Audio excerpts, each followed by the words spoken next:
পৃথিবীর ইতিহাসে সবচেয়ে জঘন্যতম সংখ্যালঘু নির্যাতন সবচেয়ে খুল্লম খোলা ভাবে যে জায়গায় হয় তার নাম ভারত। এত খুল্লম খোলা, এত জঘন্য ভাবে সংখ্যালঘুদের উপর নির্যাতন পৃথিবীর অন্য কোনো জায়গায় হয় না। কিন্তু একটা দেশে বিভিন্ন ধর্মের মানুষ বসবাস করে, সেখানে সংখ্যায় কেউ কম হলে তাদের প্রতি নির্যাতন নিপীড়নের যে নজির রেখেছে, এটা পৃথিবীর কোনো দেশ এত জঘন্যভাবে আর রাখে নাই।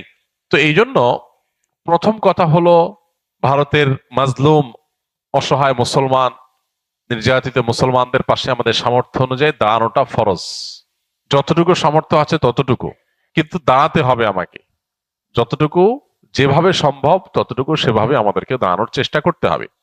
আমরা যদি মনে করি আমরা তো ভালো আছি, তো এটা হবে আমাদের সবচেয়ে বড় ভুল। কারণ কখনো কোনো মাজলুম মানুষের কষ্ট দেখে আমি তো ভালো আছি এই চিন্তা যারা করে, একসময় তারাও সেই কষ্টে পতিত হয়।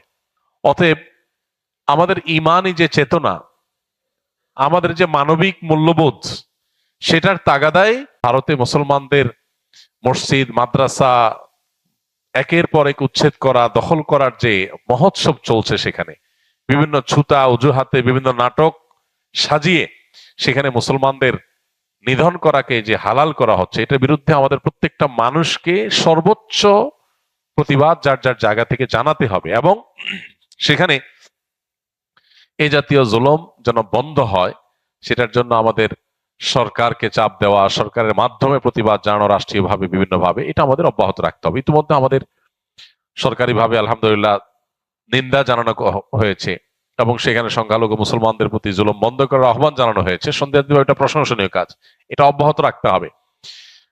আমাদের সবচেয়ে লজ্জা হয় যখন আমরা দেখি যে ভারতীয়রা বা ভারত আমাদেরকে বলে যে দেশে সংখ্যালঘু হিন্দুদের প্রতি জুলুম বন্ধ করতে। এটা যখন তারা বলে, এটা হয় আমাদের সবচেয়ে বড় লজ্জার কারণ, সবচেয়ে বড় অবাক করা বিষয়। কারণ ব্যাপারটা এরকম যে চালনি সুইকে বলে যে তোমার পেছনে ছিদ্র আছে। চালনি যদি সুইকে বলে তোমার পেছনে ছিদ্র আছে, এটা যেরকম বেমানান, এটা যেরকম হাস্যকর, ভারতীয়দের বাংলাদেশের মানুষকে সংখ্যালঘু নির্যাতনের বিষয়ে সবক দিতে আসা এরকম হাস্যকর। কারণ তারা যেটা করছে, এটা পৃথিবীর কোন সভ্য সমাজে, কোন সমাজে, কোন রাষ্ট্রে সেটা কেউই করছে না। অতএব তাদের এগুলোর বিরুদ্ধে আমাদের প্রত্যেকটা মানুষকে ঐক্যবদ্ধ থাকতে হবে। তাদের এই সমস্ত অপকর্মকে যারা বৈধ মনে করে, যৌক্তিক মনে করে, তারা হলো এই দেশের তথাকথিত এক শ্রেণীর মানবাধিকার কর্মী, যারা মানবাধিকারের নামে পতিতাবৃত্তি করার অধিকার চায়। তারা মানুষের বাঁচার অধিকার এতটা চায় না। যারা মানবাধিকারের নামে একজন মানুষের সৃষ্টিগত যে পরিচয়, সেটাকে তারা পরিবর্তন করার অধিকার চায়, এই মানুষগুলাই এই ভারতে যে মুসলিম নিধন চলছে সে ব্যাপারে দেখবেন মুখে কুলুপ দিয়ে বসে আছে। অন্যান্য বিষয়ে তারা দেখবেন খুব সরব। কোন মুসলমান যদি কোনো ভুল করে, সেটা নিয়ে তাদের সবাইকে দেখবেন সরব হয়ে গেছে। কিন্তু মুসলমানদের নিধন চলছে, এরপরে তারা সবচাইতে চুপ। আল্লাহ তাআলা আমাদেরকে কপটদের চেনার তৌফিক দান করুন। একটা অন্তরে যখন অনেক গুনাহ করতে করতে করতে করতে কলুষে পরিপূর্ণ হয়ে যায়, তখন এই অন্তর দিয়ে কোনটা ভালো কোনটা মন্দ, কোনটা হক কোনটা বাতিল, কোনটা সত্য কোনটা মিথ্যা, কোনটা জান্নাতের পথ কোনটা জাহান্নামের পথ, এটা নিরূপণ করবার ক্ষমতা থাকে না। এই জন্য আমার অন্তরকে পরিশুদ্ধ করবার জন্য এক নম্বরের কাজ হলো সকল প্রকার গুনাহ থেকে বাঁচার জন্য সর্বোচ্চ সংগ্রাম করা। এরপরও যদি গুনাহ হয়ে যায়, ওই যে অন্তরে গুনাহ হয়ে গেছে মানে দাগ পড়ে গেছে, এই দাগ রিমুভ করার জন্য উপায় আছে। গ্লাস পরিষ্কারের জন্য যেরকম গ্লাস ক্লিনার আছে, ঠিক একই ভাবে অন্তর পরিষ্কারের জন্য কল ক্লিনার আছে। সেই ক্লিনারের নাম হলো তওবা। সেটার নাম কি? তওবা। বান্দা যখন তওবা করে, আত্তাইবু মিনাজ যামবি কামাল্লা যামবালা, তার অন্তরে যে দাগ পড়ে যায়, ভালো করে তওবা করতে পারলে সেই দাগ মুছে যায়। তাহলে আমাদের নিজেদের পরিশুদ্ধ করার জন্য এক নম্বর স্টেপ হলো কি? গুনাহ থেকে বাঁচার জন্য সংগ্রাম করা। অনেক নফল নামাজ দরকার নাই, অনেক নফল দানও দরকার নাই, অনেক তাসবিহ না হলেও চলবে, অনেক তেলাওয়াত না হলেও চলবে। কিন্তু যেটা না হলে চলবে না, সেটা হলো কি? আমার দ্বারা কোনো গুনাহ হবে না। আমি চোখের গুনাহ, মুখ দিয়া সকাল থেকে রাত পর্যন্ত কত গীবত বেহুদা কথা বলছে, এগুলো সবগুলো গুনাহ। যেগুলো কোরআন হাদিসে নিষেধ করা হচ্ছে সেগুলো করাই হলো কি? গুনাহ। অতএব সেগুলো থেকে বেঁচে থাকার চেষ্টা কর। যদি কোনটা হয়ে গেছে আমি টের পাই, এই কথাটা তো বলা ঠিক হয়নি, আমার অন্যায় হয়ে গেছে, দেরি না করে সাথে সাথে রিমুভার দিয়ে সেটাকে রিমুভ করা, অর্থাৎ তওবা করা যে আল্লাহ আমি অন্যায় করেছি আর করবো না, এটাই রিমুভার। তাহলে এই প্রক্রিয়ার মধ্য দিয়ে আমাদের অন্তরটাকে পরিচ্ছন্ন রাখতে পারি। যে অন্তরটা সেফ, নিরাপদ, সুস্থ, স্বাভাবিক, যে অন্তরের ভিতরে দুনিয়ার মোহ নাই, হিংসা নাই, বিদ্বেষ নাই, খারাপ কিচ্ছু নাই, অন্তরটা ফ্রেশ, এই ব্যক্তির এই অন্তরটাকে আমাদের দিন কাজে আসবে। এজন্য ভাই, নিজেকে পরিশুদ্ধ করবার গুরুত্ব আমাদের বুঝতে হবে। সোশ্যাল মিডিয়ার এই যুগে আমরা সবাই অলমোস্ট নিজের চাইতে পরকে নিয়ে বেশি ভাবি। নিজের চাইতে অমুকে কি করেছে, তমুকে কি করেছে, অমুকের কি বলা উচিত ছিল, তমুকের কি করা উচিত ছিল, কার কি সমস্যা আছে, আমার কি সমস্যা আছে, এটা নিয়ে কোনো অ্যানালাইসিস সাধারণত করার সুযোগ আমাদের হয়। ওই যে শুরুতে বলেছি, আল্লাহ রাব্বুল আলামিন দুনিয়াতে যখন পাঠিয়েছেন তখন একটা মন দিয়ে পাঠিয়েছেন। সেই মনটাতে কোনো নোংরামি ছিল, কোনো কলুষতা ছিল, কোনো খারাপ কিছু ছিল?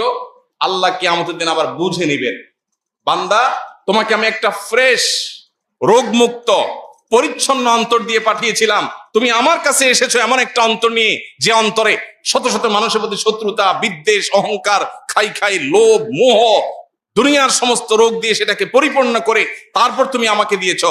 আমি অন্তরটা অ্যাকসেপ্ট করব না। আমি যে পরিচ্ছন্ন অন্তর দিয়েছি আমি সেটাই রিটার্ন চাই। যদি সেটা দিতে হয় তাহলে এখন থেকে আমাদেরকে আত্মশুদ্ধির অভিযানে নামতে হবে, নিজেকে সংশোধন করার কাজে নামতে হবে। আল্লাহ আমাদের সবাইকে সেই তৌফিক দান করুন। সবাই চেষ্টা করবো তো ইনশাআল্লাহ। আল্লাহ বলেছেন, ইয়া আইয়ুহাল্লাযীনা আমানুত্তাকুল্লাহ ওয়া কুনু মা'আস সাদিকিন, হে ঈমানদাররা তোমরা তাকে অবলম্বন করো আর নেককার, আল্লাহওয়ালা, মুত্তাকি, পরহেজগার মানুষের সুহবতে থাকো। সাহচর্য অনেক গুরুত্বপূর্ণ। পরিবেশ, নেককারদের পরিবেশ কিন্তু মানুষকে নেককার করে, বদকারদের পরিবেশ মানুষকে বদকার করে। এই জন্য সাহচর্য এবং সোহবত মানুষকে যত দ্রুত পরিবর্তন করে, অন্য কোনো কিছু এত দ্রুত পরিবর্তন করে না।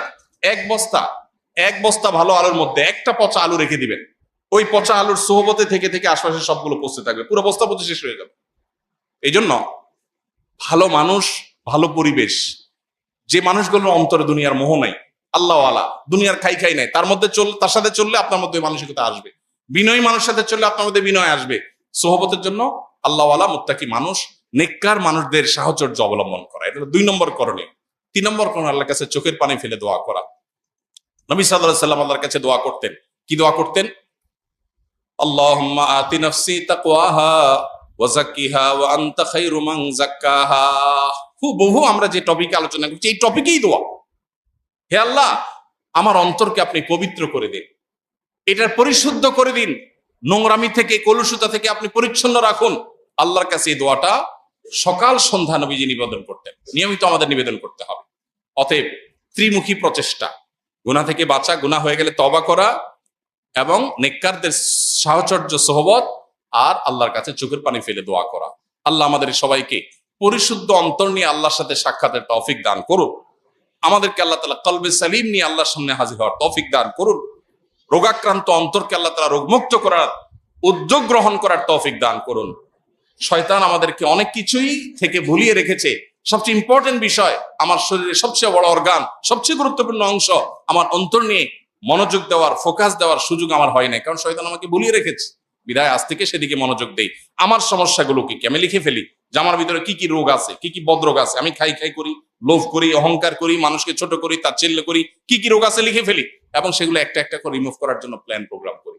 আল্লাহ রাব্বুল আলামিন আমাদের সবাইকে পরিশুদ্ধ পরিচ্ছন্ন অন্তর নিয়ে যাওয়ার তৌফিক দান করুন।